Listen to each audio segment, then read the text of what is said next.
Assalamualaikum warahmatullahi wabarakatuh. Perkenalkan, nama saya Feli Trisnanisi dengan NPM 201940640508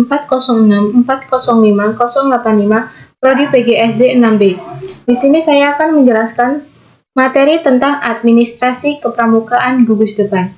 Gugus depan adalah kesatuan organik dalam gerakan pramuka yang merupakan wadah untuk menghimpun anggota gerakan pramuka sebagai peserta didik pembina pramuka dan majelis pembimbing gugus depan. Gugus depan terbagi menjadi 4. Yang pertama, 1 perindukan siaga berusia 7-10 tahun. Yang kedua, 1 pasukan pramuka penggalang berusia 11-15 tahun. Yang ketiga, 1 ambalan pramuka penegak berusia 16-20 tahun. Yang keempat, 1 rencana pramuka pandega berusia 21-25 tahun. Administrasi dalam arti luas adalah semua pekerjaan, kegiatan, dan usaha-usaha pembinaan di dalam organisasi gerakan pramuka. Administrasi dalam arti terbatas atau sempit ialah meliputi penataan dan penertiban secara tertulis dan ketentuan, yaitu kegiatan-kegiatan yang disebut tata usaha dalam gugus depan gerakan pramuka. Gugus depan sebagai pusat gerak dan wadah pembinaan pramuka perlu adanya dukungan administrasi secara tertib namun sederhana.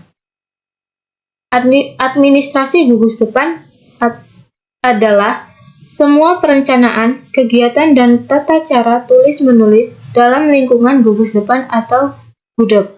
Administrasi gudep ini memudahkan pelaksana organisasi, dalam hal ini gerakan pramuka, dan merupakan salah satu persyaratan yang harus ada jika ingin mengikuti akreditasi gugus depan.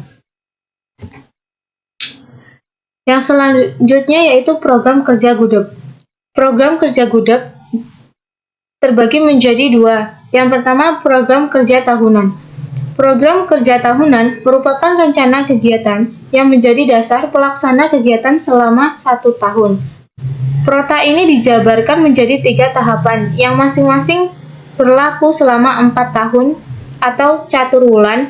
Pelaksanaannya dapat dilakukan menurut skala prioritas, mana yang perlu didahulukan sesuai dengan kondisi tadik dan lingkungannya. Yang kedua, program kerja mingguan. Menurut runtunan kegiatan yang akan dilaksanakan pada waktu latihan rutin. Yang selanjutnya yaitu pembukuan. Yang pertama, buku catatan pribadi peserta didik. Buku tersebut dipegang oleh ketua gugus depan dan harus selalu dimutakhirkan. Buku catatan pribadi berisi yang pertama, nama lengkap, nama kecil atau nama panggilan. Yang kedua, tempat dan tanggal lahir. Yang ketiga, agama. Keempat, tanggal masuk menjadi anggota gerakan pramuka. Yang kelima, sifat baik yang perlu dikembangkan. Yang keenam, sifat kurang baik yang perlu dikurangi atau dihilangkan. Yang ketujuh, kepemimpinan yang pernah dialami atau diikuti. Yang kedelapan, peristiwa-peristiwa penting selama menjadi peserta didik. Sebutkan peristiwa penting, tanggal dan tempatnya. Misalnya, dilantik menjadi siaga, siaga mula, bantu, tata, garuda, naik golongan, penggalang, dilantik menjadi penggalang, ramu, rakit, terap, garuda, dan seterusnya. Yang kesembilan, observasi terhadap pribadi anggota, seperti kecerdasan, gotong royong, disiplin, kegembiraan, suka menolong atau membantu, loyalitas, kejujuran, inisiatif, kepribadian atau mentalitas, kreativitas, pengabdian, dan sebagainya. Yang ke-10, kegiatan kepramukaan atau kegiatan lain yang pernah diikuti. Yang ke-11, penyakit atau gangguan kesehatan yang pernah dan atau diderita.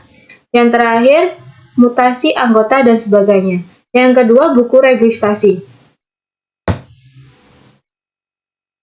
Buku registrasi peserta didik berisi yang pertama, nama lengkap, jenis kelamin, yang kedua, tempat dan tanggal lahir, ketiga, agama, keempat, nama orang tua atau wali, yang kelima, pekerjaan orang tua atau wali, yang keenam, alamat rumah, ketujuh, anak keberapa, misalnya dari jumlah saudara putra atau putri per orang, misalnya anak kedua dari 3 bersaudara, seperti itu.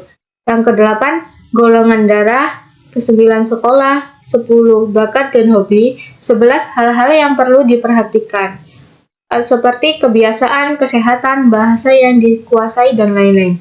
Yang ke-12, pengalaman dalam kepramukaan. Yang ke-13, bagi peserta didik penyandang cacat perlu dimasukkan jenis kecacatannya. Yang ketiga, buku induk. Keempat, buku perencanaan latihan mingguan. Kelima, buku absen. Keenam, buku kas keuangan. Yang ketujuh, buku inventaris. Yang kedelapan, buku agenda surat masuk atau surat keluar. Yang ke-9, buku ekspedisi. Ke-10, buku log atau catatan peristiwa penting. Yang terakhir, buku tamu. Materi selanjutnya yaitu surat menyurat keluar masuk. Surat adalah suatu alat penyampaian berita secara tertulis yang berisi pemberitahuan, pernyataan, permintaan, dan lain-lain kepada pihak lain. Surat menyurat adalah kegiatan pengendalian arus berita baik tertulis maupun lisan yang timbul dari adanya pencatatan, laporan, perencanaan, atau program dan keputusan yang memungkinkan adanya permintaan penjelasan, penambahan kekurangan atau perubahan-perubahan. Surat menyurat dibagi menjadi 2 macam, yaitu yang pertama surat masuk. Surat masuk ialah semua tulisan-tulisan atau berita-berita yang diterima dan instansi atau pihak lain yang menerimanya dipusatkan di sekretariat atau bagian lain yang diberi wewenang untuk tugas itu.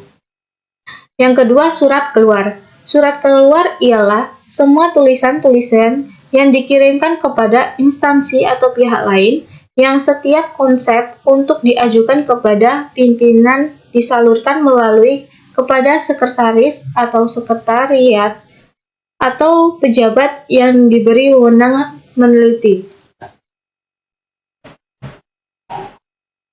Nah, itu tadi adalah penjelasan materi saya tentang administrasi gugus depan. Jika ada kata-kata yang salah, saya mohon maaf kepada Allah, saya mohon ampun. Saya akhiri. Wassalamualaikum warahmatullahi wabarakatuh.